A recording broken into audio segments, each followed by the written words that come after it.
दिव्य रूप दिखाने वाली देवी माँ। कैथल की ब्रह्मा कुमारी पुष्पा बहन जी बताती कि इतनी सारी जिम्मेदारियां होते हुए भी मम्मा शांत और गंभीर रहती हैं। मम्मा पे पूरे यज्ञ की जिम्मेदारी, 18-19 वर्ष की, और उनके ऊपर पूरे यज्ञ की जिम्मेदारी, 300 वर्षों की जिम्मेदारी, उसमें भी सभी सभी प्रकार के मेल फीमेल, बच्चे बूढ़े जवान सब। तो गंभीरता ऐसी कि उसका भेद कोई पा नहीं सकता था, अर्थात उनके अंदर क्या है वह जान नहीं सकता था। आम आदमी जो होते हैं उनके अंदर जो भी होता है उसको वह 10 आदमी को सुनाकर अपने को हल्का कर लेता है, लेकिन मम्मा से पूछने की किसी को हिम्मत नहीं होती थी कि मम्मा आपके मन में क्या है। इतनी वह सागर की तरह गंभीर रहती थी।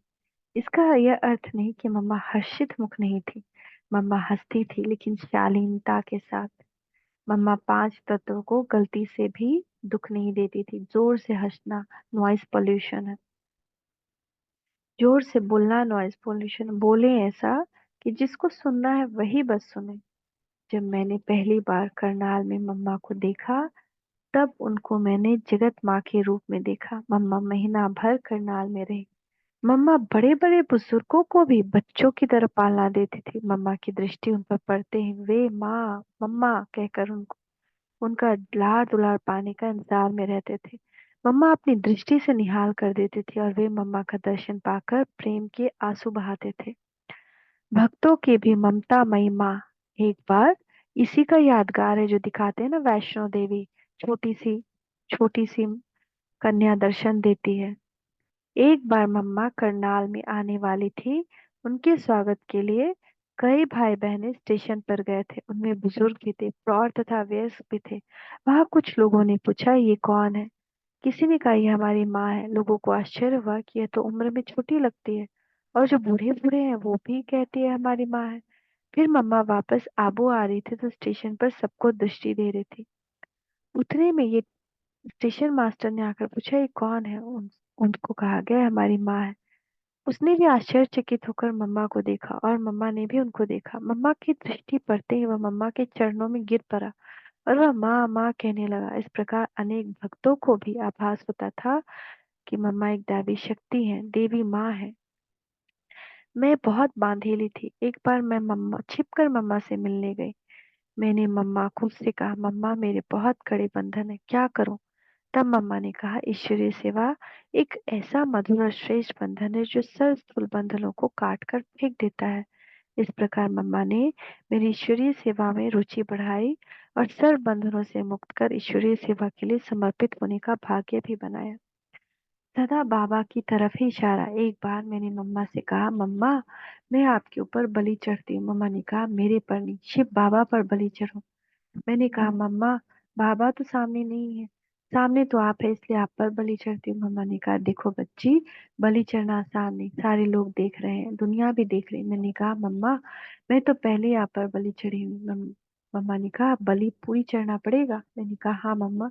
उसी समय मम्मा ने मेरे सिर पर हाथ रख कहा, तुम अभी शिव पर बलि चढ़ गई हो।